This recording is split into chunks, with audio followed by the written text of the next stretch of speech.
যদি একটা প্যাকে আমাদের স্কিন খুবই সফট আর গ্লেসি হয় তাহলে কেমন হয় বলেন তো। ঈদের আগে যতই ফেসিয়াল করো না কেন, ফেস ইনস্ট্যান্ট গ্লো করতে একটি প্যাকই যথেষ্ট। ফেসবুকে এত এত রিভিউ দেখে আমিও আর নিজেকে ধরে রাখতে পারলাম না, নিয়ে আসলাম ওয়েলেশিয়ার এই ক্লোরোফিল ফেসিয়াল প্যাকটি।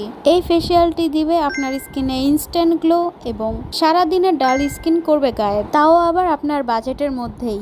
এই একটি প্যাক আপনারা চাইলে 5 থেকে 6 মাস ইউজ করতে পারবেন, কিন্তু সপ্তাহে 1 থেকে 2 বার নিজের ফেসে ইউজ করতে হবে। প্যাকটি লাগানোর পর 10 থেকে 15 মিনিটস ওয়েট করতে হবে, দেন এটা ড্রাই হয়ে গেলে ফেসটা ওয়াশ করে নিতে হবে। সত্যি বলতে আমাকে বলতেই হবে এটা একটা ম্যাজিক্যাল ফেস প্যাক। বাজেটের মধ্যে এই ম্যাজিক্যাল ফেস প্যাকটি কে কে ইউজ করেছেন অবশ্যই কমেন্টে জানাবেন। আমার স্কিনের বিফোর অ্যান্ড আফটার লুক দেখে হয়তোবা আপনারাই বুঝতে পারবেন কতটা পরিমাণ চেঞ্জ হয়ে গেল। একবার ইউজ করাতেই আমার ফেসে এতটা পরিমাণ চেঞ্জ চলে আসছে। Honestly I just love this product.